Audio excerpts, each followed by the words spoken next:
Hi, I'm going to do the classic what's in my Pelican video.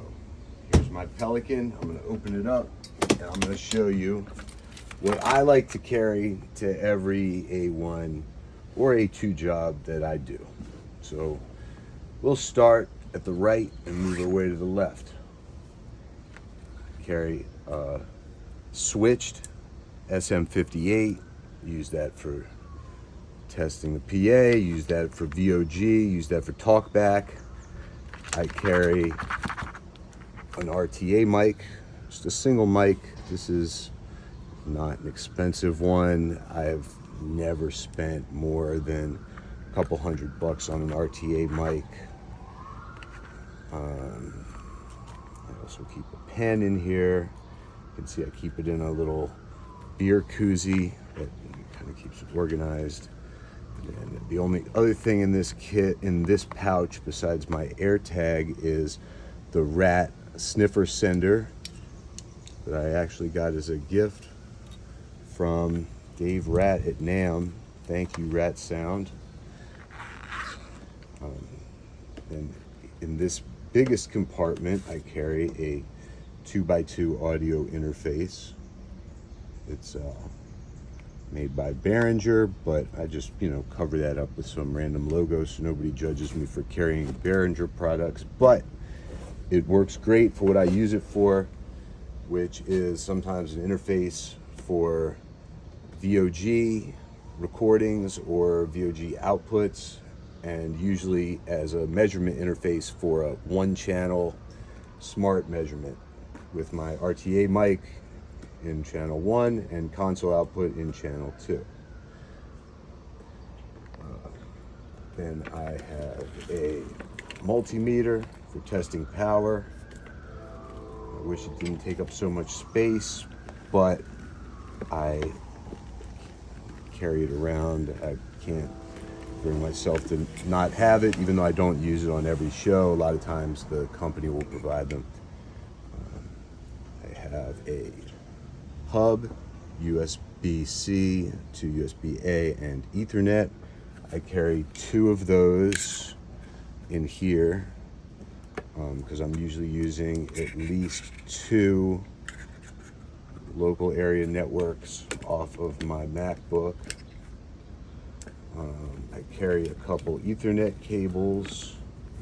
I carry one USB-A mini that is used for, actually this is the wrong size. It should be a regular USB A2 cable. I don't know how this got swapped in here. This actually goes in this pouch, and the one in this pouch goes over here. This is the size you want for the audio interface, also known as a printer cable. So, this isn't just a showing off my Pelican video, this is going to turn into an organizing my Pelican video. Because this one should be over here with my RF Explorer, which takes the USB mini. So that is supposed to live in there with the RF Explorer. Anyways, going back to the right side of the kit, in this I also carry one Avio. If you don't know what that is, look it up, but I use it. This one's labeled Playback. I guess that's the last thing I used it for. They're most helpful for Zoom because you can get 2 channels of Dante each way with just this one interface. So if you're doing something like a Zoom PC where you want to get a channel in and a channel out, instead of having a DI box and an audio interface and XLR, then you just have this as one audio interface, and that goes on your Dante network, and then all your I/O happens via Dante. If you're living in a Dante ecosystem with Yamaha consoles like I usually am. Okay, going over here, I got headphones. I've had these forever. It's the Shure SH440s. I used to have the bigger ones, the 840s. They sounded a little better, but they were bulky to carry around. They broke, and I got these and never looked back. I've had these for like 10 years. They work fine. Use them for mainly just queuing things up on my solo bus. Then if I'm mixing monitors, I have a pair of JH18 molded ears, which sound awesome and are super comfortable. Also in there, I keep the earplugs for, you know, the opening bands or whatever. And I also carry a set of just cheap standard Apple ear pods that I used to use them a lot for when I was doing virtual events to monitor the end of the stream. I would use these because they kind of emulate what the average listener is using, kind of like in a studio. You know, you switch to some boombox speakers to just hear the actual end result. You know, just kind of hear the kind of consumer end of your mix. I keep this in a case with this little capture card that I would also use sometimes on live streaming events for various purposes.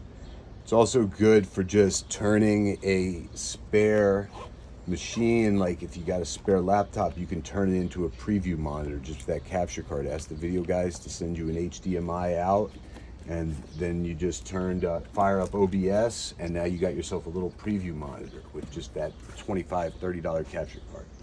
Okay, we'll go down here. I got this big power brick.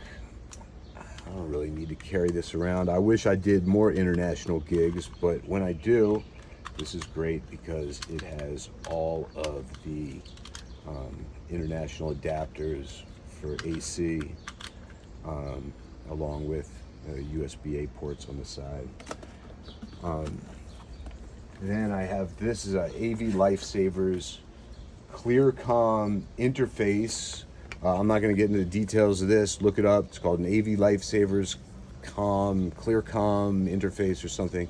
Basically, it lets you route comm through your console. Both my comm talk and my comm listen can go through my console using this. So then you can have your Q bus and your intercom. You can listen to it all on headphones without doing the headset dance back and forth with your comm headset and your headphones.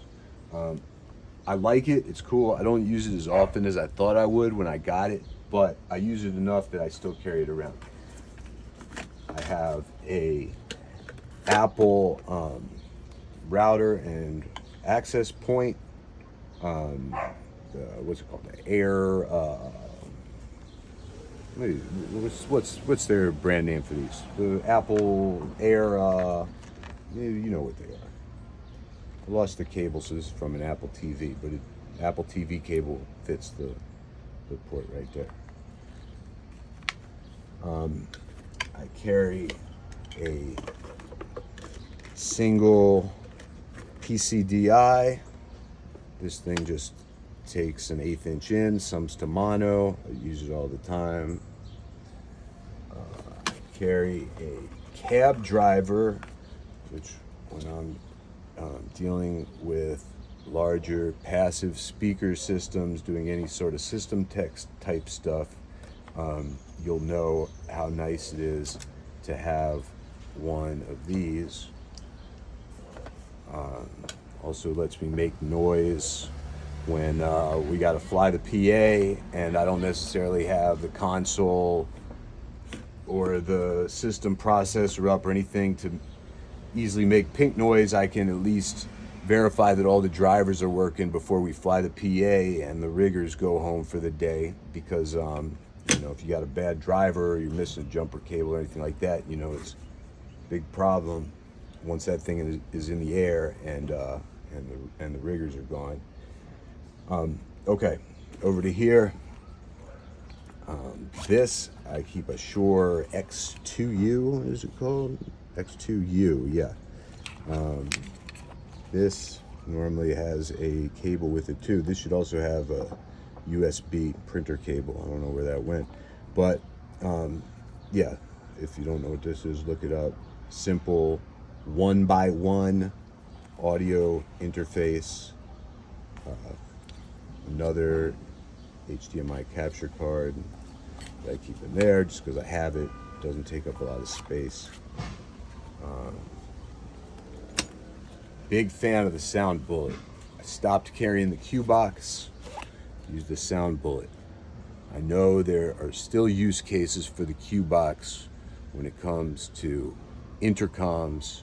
I still do own a Q box. I will bring it along if I know that I'm going to be working with wired intercom systems and I need to test for voltage on intercom lines. But 99% of the time, the sound bullet will do everything you need to do, and you don't need the Q box. And it's basically a Q box replacement. RF Explorer, I carry this in my kit. If I'm doing a real dedicated RF position, I have a separate RF kit that I carry, but this is good to have. You know, I've had it forever, and it doesn't take up too much space, so I still carry it in my kit, even though I don't really use it that often. Usually you can just scan directly from the Shure receiver, but sometimes if you're using, you know, prosumer wireless or whatever, it's good to have a scanner. I carry a little unmanaged 5-port switch, you know, like $25 or something, power supply, TP-Link 5-port switch. That's good for, you know, having expanding little Dante network at front of house is usually what I use it for. You know, also if you're for control networks, for you know, if you're workbench control networks for Shure stuff or whatever else it is. Then up here, I have some adapters. Some I use more than others. Y cables I use all the time. Even though it's really a company's responsibility to be providing this in the workbox, still, I like to have stuff just handy where I know exactly where it is. I can grab it and get it quick instead of looking around the ballroom or the job site for a workbox. And, you know, I like to just know exactly where it is and grab it. What's this? 1/4 inch to speak on adapter. I don't use that too often anymore. Then down towards the bottom of this, we get into a little bit more kind of like random stuff. Here is a ISO block. I prefer this kind of ISO block because you don't need a separate XLR cable for it. But I still have this one. This, if you're missing an IEC cable, this will turn an Edison into an IEC. Big time saver. You just need to fire up a piece of gear. It's missing an IEC. I don't want to go looking around pilfering other cases or something. Just give me an Edison fired up real quick. Very handy, cheap, good to have. I have a couple Ethernet barrels. I use those a lot, especially when I'm putting, if I got to get an Ethercon into the switch, you basically need one of these. That's when I use this, because then I can do Ethercon into the switch. If anybody knows where to get a small 5-port switch that's compact like this that has an Ethercon connector in it, let me know, because I'd love to buy one, but as far as I know, they don't exist. Another ISO block, carry a couple AA batteries. You know, make sure you don't let the terminals touch or they could theoretically catch on fire. This is like a 30 dB attenuator. Sometimes that's an easy solution to throw in line, like a overflow room speaker or something. When you don't, it comes in handy more often than you might think. I got some NL4 barrels. Again, like the company usually provides this stuff, but sometimes I just want to be able to grab it and get it over with. The ground lift. Let's pretend you didn't see this. You should never use one of these. I'm not liable if you shock your guitar player to death by lifting the ground on their amp with one of these. Don't use it. It's a phase reverse, looks like. Phase reverse. Can't remember the last time I used that. But there it is. Ground lift. I'm not sure why sometimes a ground lift will do the trick when you're trying to get rid of a ground hum. Sometimes the ISO block works better. I'll have to research that and get back to you as to why an isolation transformer is necessary sometimes, and sometimes just a simple ground lift will do the trick. Good question. Thanks for asking. Now we'll go up here. Nothing exciting up here. I got turnarounds. Got, you know, 1/4 inch to XLR in male, female, and all the different genders. I got this is actually like an impedance matching. This is not just a straight wired XLR to 1/4 inch. This actually matches impedance, like, you know, if you're going into guitar pedal board, stuff like that.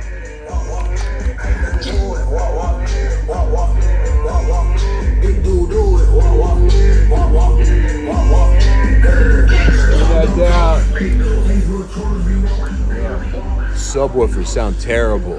Crossover point all messed up. Phase alignment horrible. What a mess. Nobody appreciates good audio. Here, this is a Fedhead inline preamp. I also never really use this. Sometimes for a long run with a VOG mic on a switch, it's kind of noisy. So I would put this in line to cut down on the just self noise from, like, you know, a 100-foot VOG line on a switch, but that preamp itself is kind of noisy. So anyways, I don't really use that thing. If anybody wants to buy it, make me an offer. Okay, over here, this I use pretty much every gig. Just really quick, you know, laptop playback into the back of your console. I'm usually using Yamaha consoles. They got local, it's all XLR local. But if it's not, I yank these off. Then I got RCA to go into like an M32 or something. And then I carry a couple of these RCA to 1/4 inch to go into, actually maybe the M32s have 1/4 inch. I think they have both. But anyways, this just gives me an easy way to get my playback machine, usually my MacBook, into console real fast for, you know, for playback, for tuning, for background music, for whatever. You got to have all that stuff. And I got another one in here that's just 1/8 inch mini to 1/4 inch. I usually use that one with the XLR. Then in here, I got the old charging block, USB-A. I don't use that too often. I got in here is just charging stuff. I got micro USB charger. Most of my charging stuff I keep in my backpack with my laptop and iPad and other like charging stuff. But this is just kind of backup. I got, you know, the lightning to 1/8 inch adapter. I got a USB-A to C adapter. I got a flash drive that is, I don't remember which console it's formatted for, probably Yamaha. But anyways, kind of, oh, this is kind of cool, even though I never use it. This is like a power meter, a USB-A multimeter. It tells you how much your USB device is drawing. I never use that either.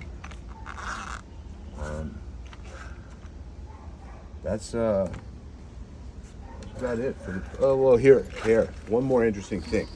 In here I got a bunch of you know, random stuff like these, you know, mic thread adapters that, you know, you use them, especially if you ever go to Europe, you'll need these things.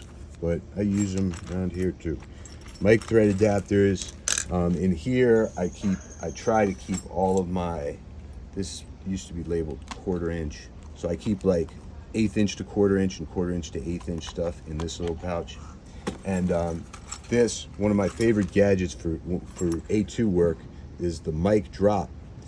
It has a TA4F connector there, and you plug the mic element and easily just drop it down somebody's shirt for wiring up quick instead of fishing that cable through. If you don't have one, look it up. It's called the mic drop. They make another one called the mic bullet. It's from Gotham Sound or Gotham Audio.